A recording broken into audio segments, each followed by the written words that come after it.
sakra, je nějaká mokrá. Vám říkal, že se počůrává, ne? Je velmi šťastný, viď, Pepe? Mě blbě mám. Kdy už tam budeme, pane kapitáne? Až tam budem, tak tam budem.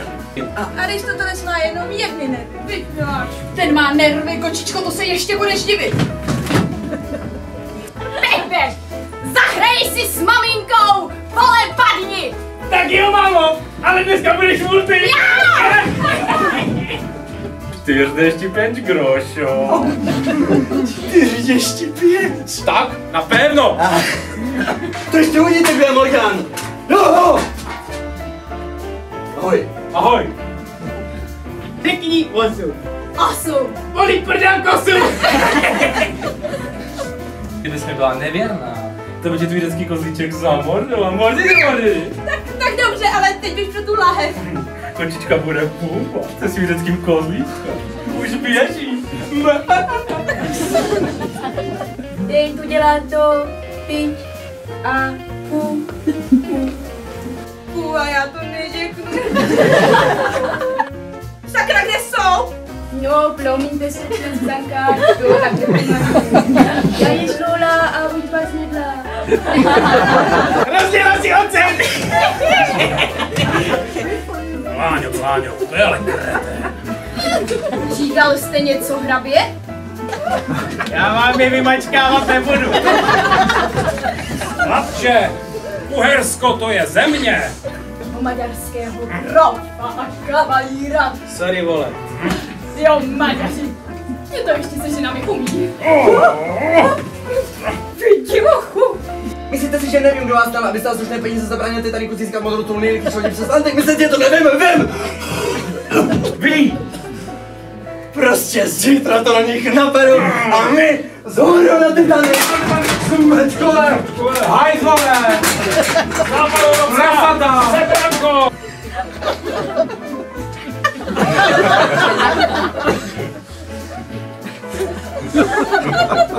Půjdeš na Titanic! Budeš honédem! A já ti potom půjčím Zuzanku. Ní plugu a ní důra, ti skočí tou bažranou. Počkej zpátky! Už je tam udělá.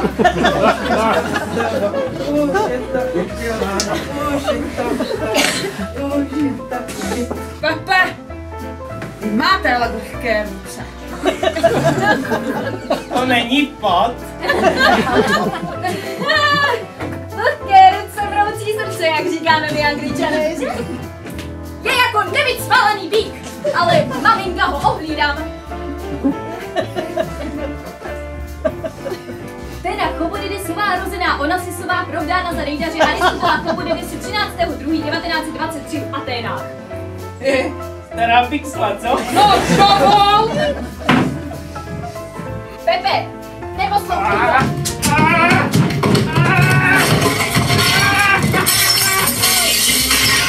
Mám prvotřídní výcvik! Se pospomněla! Pozor, paní Teno, pozor! Jozífku, pojď! Tady se bude střílet! Ne! Ne! Paní, to bude paská.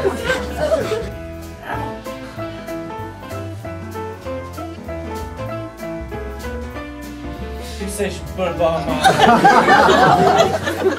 No, já už to vím. Ty brýlář podobí. Ukaž. Co to má? Hodíme ho přes palubu žraloku, blbá! I s tím omáčkem. S tou omáčkem. No. Když jsem šel na půdu pro hrábě, Zarára. ležel tam dědeček na bábě. Zarára. Ticho! Paní Teno, teď jste vdaná a ještě ke všemu kapitánka mravnostní policie. Dej svoje pochodí!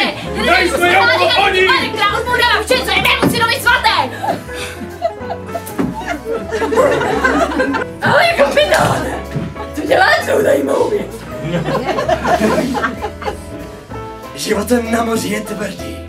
Tvrdý, chlapče! Vyžaduje celé muže neohrožené, které nic nerozhodí, nic, ale opravdu nic.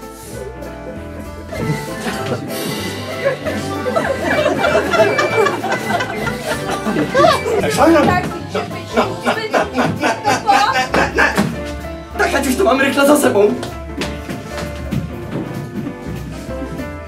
No to teda nechám. Hustej. No to teda nechám. Blbej. Potom jsme dělali legraci.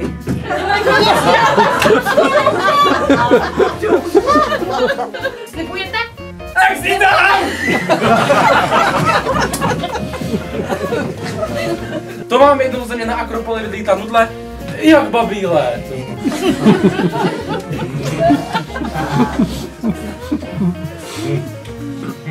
I s pavoučkem. Že jste taky z teplých krají. Hej, Amínku, půjč mi dýku, píknutí do pupíku. Pro vás za Westinghouse klimatizace ještě nebyla vymyšlená. Hotovo! Dobrá práce! Zbalte si svoje věci a připravte se k přesunu na Titanic! Nebuďte malicherný. Máte pravdu, paní Vilmo, vždyť to sousedí, vidíte? Já si vždycky vyberu tu největší a... To pálí! To je agentka Vodoida! Jestli to nedostaneme ani flocha! Žádné ti. Z vašeho pojišťovacího podvodu nebudou. Lumpové. Na tohle si ještě moc malý.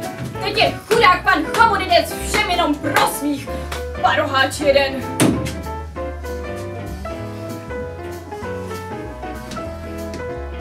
Tak kde byl? A na tohle má papíry. S tebou si to ještě vyřím, ty Zvetku. Teď roztrhám tu ženskou na maděru. Trhej, Azory! Trhej! Roztrhej na cucky!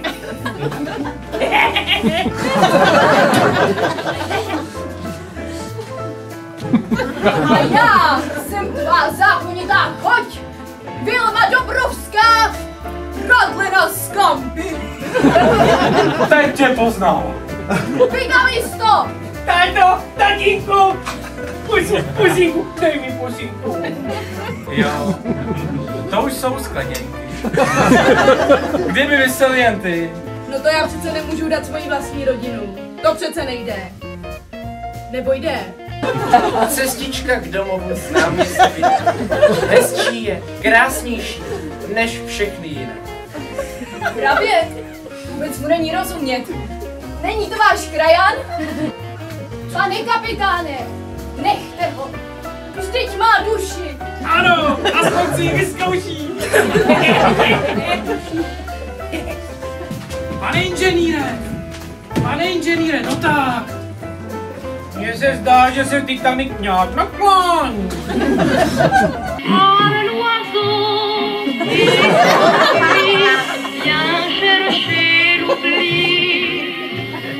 Dans son nid,